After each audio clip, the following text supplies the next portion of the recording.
Guys, kagigising lang namin at ito magluluto ako at magpe-prepare ng aming pagkain ngayong araw na to kasi may trabaho na yung aking misis, pang umaga siya, and mamaya susunduin namin siya ni Sky. So puntahan namin siya dun sa kanyang trabaho para sunduin pag uwi niya. Si Sky yun, tulog pa. Sky, tulog ka pa, gising na. Hello? Hello? Gising na si Sky. So yan, galing na ako sa kusina, may pinarepair na ako doon at tara, tingnan nyo kung ano yung lulutuin ko. Medyo mess up. Okay, nandito na yung kusina.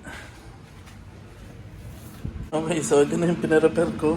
Nadurog na yung meatloaf ba yan? Nadurog na, tapos magigisa ako ng sardinas. Ito. Sardinas, tapos magpiprito ako ng itlog. Ito yung tira-tirahan naming bahaw na Sky. So, ayan. Unahin ko muna mag-prito. Ito si Sky. Kagad ako nakapag-video kasi pagpasok ko sa kusina may tao. Nahiya ako.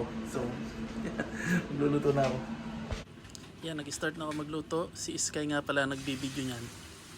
Inuna ko yung itlog para madali.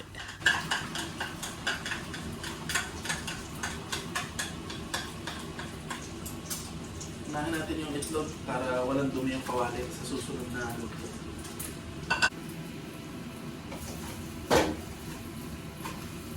Lit.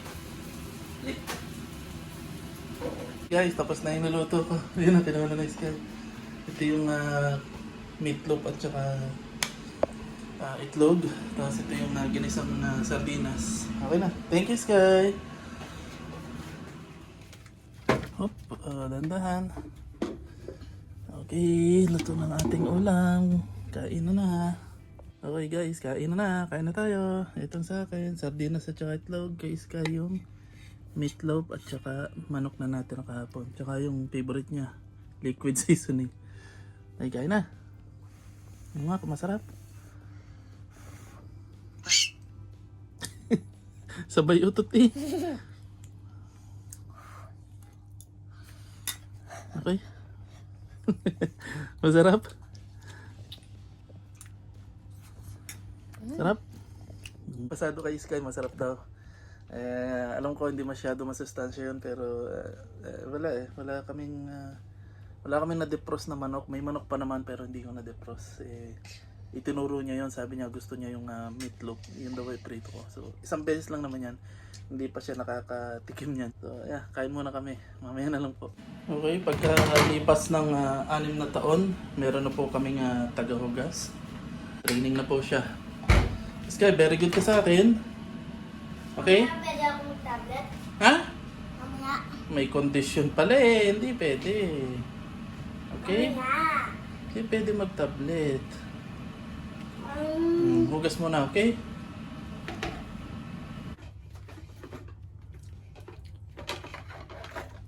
Guys, inayos ko yung kanyang scooter. Nilagyan ko ng mantika kasi ginamit niya sa baha. Humigpit yung gulong. So magbibihis siya at gusto daw niya mag-scooter sa labas. Okay guys, itong mga empty bottle namin, iniipon namin kasi binibigay namin dito sa kaibigan namin, nagpag-alaga ng bata. Iniipon niya to kasi ibinebenta din niya. Nabebenta to eh.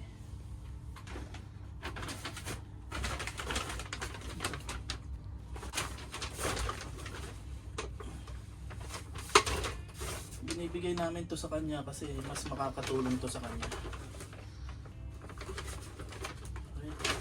So, para kay Ate Marlene. Nandyan siya nag-aalaga ng bata. Hey guys, nandito na kami sa labas na Sky. Mag-scooter lang daw siya. Ano, okay na. Mamaya, susunduin namin si Arlene dun sa trabaho niya. Mamayang hapon. Okay, nandito na kami sa palaruan ni Sky. Kahit katanghalian ng tanghali. Katanghalian ng tanghali, alas 12 ng tanghali. Martes, April 28. Okay guys, noon nga palang unang 2 buwan na nakatambay ako, na wala ng trabaho, or 3 buwan, totally wala akong ginagawa sa bahay, stress ako, kain ng kain. So lumobo ko, lumaki, tumaba, nag-gain ng weight at nahirapang kumilos nga.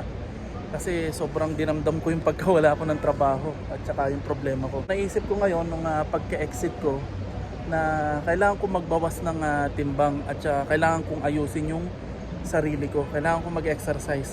So alam nyo ba, sinimulan ko kamakalawa yung pagtakbo. So tumatakbo na ulit ako. Tumatakbo ko dun sa park. So bali pa 2 araw na akong tumatakbo at yung feeling, yung nararamdaman ko is totally gumaan at umalwan. Dati naman kasi nag-exercise ako araw-araw pero recently napatigil ako at naglalaro din ako ng basketball dati. Ngayon wala na ako makasama at totally nag-focus ako sa pagtatrabaho. So nakalimutan ko na mag-exercise. So ngayon binalik ko na. Tumatakbo ko doon, nag-i-stretching, so medyo gumaganda na yung pakiramdam ko. Kaya sana kayo rin, huwag niyong kalimutan na mag-exercise, mag-stretching, at alagaan niyo yung katawan niyo. Lalong-lalo na pag 40 plus na kayo, ako kasi 45 na. So lagi kong iniisip, paano si Sky? Paano kung mawala ako? O kaya magkasakit ako? Paano si Sky? Maliit pa, 6 na taon pa lang to. Kasi late na ako nag-asawa, 38 na. So kailangan kong mabuhay ng mas mahaba at maging malakas para kay Sky. Kasi kailangan ko pang magtrabaho para sa kanya. Kagaya ng ginawa ko sa kapatid ko, sinigurado ko na maganda na yung buhay ng kapatid ko bago ako nag-asawa at nag-anak. So ganun din ang gagawin ko. Sisiguraduhin ko muna na magiging maganda ang buhay ng anak ko bago ko mawala sa mundong ito. Laro-laro muna dito si Sky, papawis muna siya or palipas oras kami. At mamayang hapon is susundin namin si Arlene dun sa kanyang trabaho. At ako nakapaghanap na ako ng trabaho kaninang umaga. Shoutout nga pala kay Kabahayan na nagbigay ng pera kay Sky nung isang araw dito sa park na to. Pasensya na po kayo, hindi ko na po kayo nalapitan para kausapin. Pero maraming salamat po. Napakamahiyain ko po talaga. At nagulat lang po ako kasi hindi namin inaasahan ni Sky na makakakilala sa amin. Nagulat nga din si Sky, sabi sa akin ni Sky, pumunta siya, Papa, may tumawag ng pangalan ko, may nakakilala sa akin. So yun, binigyan si Sky ng pera at yung tulong sa amin. So maraming salamat po sa inyo, kabayan, from the bottom of our heart. Maraming salamat po, thank you po. God bless you po. Yaran! Andito na ulit kami sa bahay. Nainip na si Sky kasi mainit. Kaya lumipat na siya ng laruan. Dito na siya sa bahay. Wala akong kalaro. Okay, nainip si Sky. Wala siyang kalaro. At dito na lang daw siya maglalaro sa bahay. Hintayin na lang namin yung oras para sumundo mamaya. Kay Arlene. Sundo kami mamaya. Okay guys, nandito na kami sa baba ni Sky. Susunduin na namin si Mama. So dito kami sasakay sa bus number 63 papunta sa trabaho ni Mama. Nice Sky. Hey, let's go. Na-miss namin yung unang bus na dumaan, so maghihintay kami ng another 15 minutes dito sa bus stop.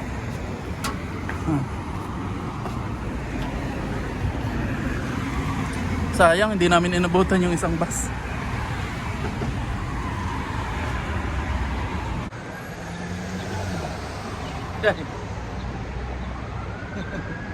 Tinginan daw kami ni Sky kung sinong unang tatawa, talo. 1, 2, 3, go.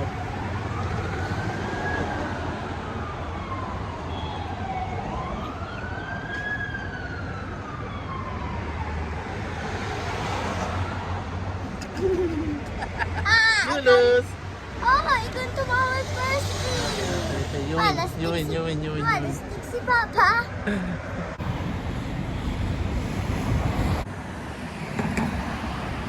Okay, eto na yung bus namin. Sakay na kami ng Sky. Sana hindi puno. Ay.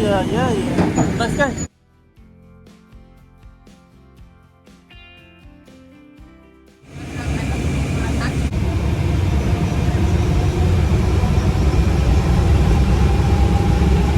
Ayun, may mga tao na.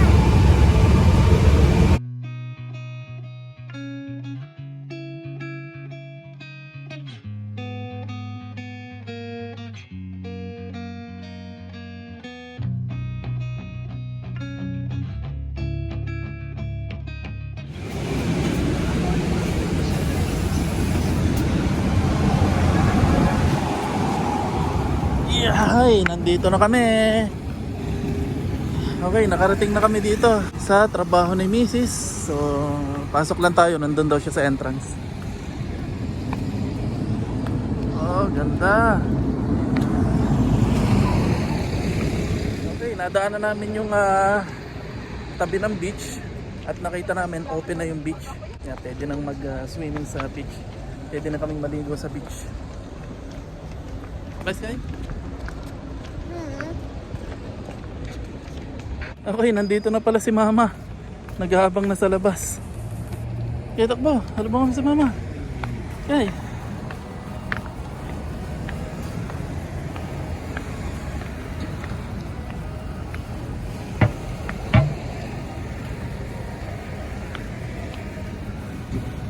Hi, Mama.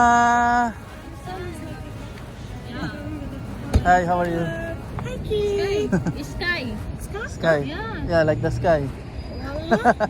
Sky. Same like, sorry, before I have my cat back home, I have two. I put one name, Sunshine. Sunshine. Then when she gave birth, I put the baby Sky. Oh, sky also? Wow. Oh, good boy. How are you? Yeah. You guys want to...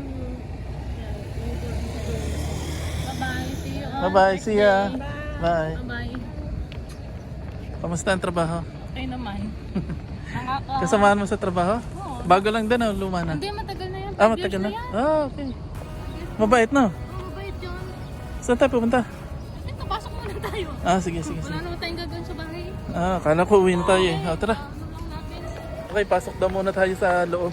Wala naman kaming gagawin nga naman sa bahay. Ay, bukas na yung ano.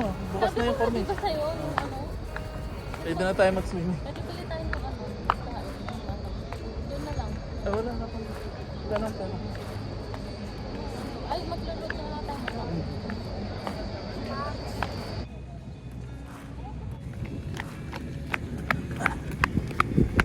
Okay, palabas na kami. Kasi maglalaro pa daw si Sky dun sa park and then gutom na daw siya so baka kumain muna rin kami. Tapos pag nakapaglaro na si Sky, tatakbo naman ako. Yan, tumatakbo na ako ngayon araw-araw. Tatakbo na ako ngayon araw-araw para mabawasan yung aking weight. Pa, pag hindi ka tumakbo tayo. Gaya. No, sinabi mo. Bakit sabi mo dito? Tignan mo, sabay ka.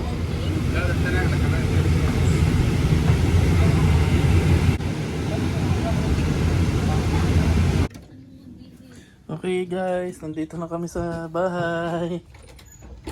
Kararating lang namin. Yan, nagbihis na si Sky. Galing siya sa playground. Hindi niya nakasama si Alpi. Si Alpi nandun sa kabilang playground. Si Mrs. pagod pa. Arlene, ikwento mo nga sa amin yung araw mo sa trabaho. Kamusta naman? Okay naman, kaso nakakapagod pag weekend.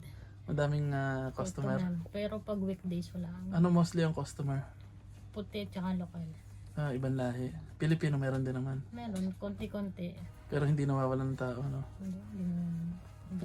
Yung lugar, malayo, okay naman.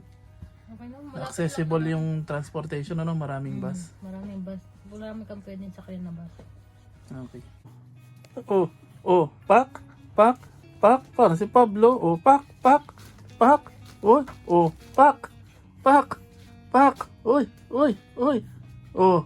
Wow. Hawak ko ang beat. Hawak ko ang gabi. Sa bawat galaw mo. Hawak ko ang beat. Hawak ko ang gabi.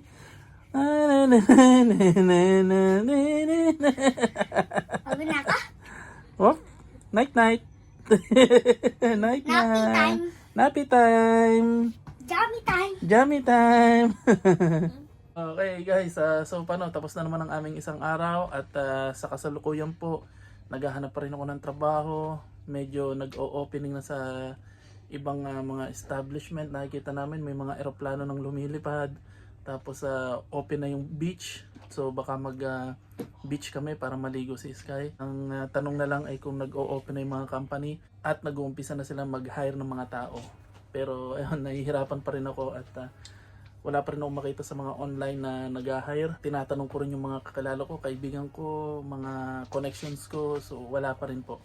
Kaya ayan, medyo nangangamba pa rin ako kasi kailangan na talaga makahanap ng trabaho. Baka abutan na naman ng exit. Last ng exit ko yun kasi wala na po kaming pera. Wala na po talaga mapipiga. Buti na lang may trabaho na si Mrs. kaso mababa lang naman din yung sahod niya as a cashier. Ayun, ang problema naman namin ngayon si Sky. So, yeah, hopefully dinggin na yung aking panalangin na magkatrabaho. Okay, so paano? Bye guys, see you na lang next time. Sky, bye-bye ka na sa kanila. Bye. Bye! Bye. Like and subscribe.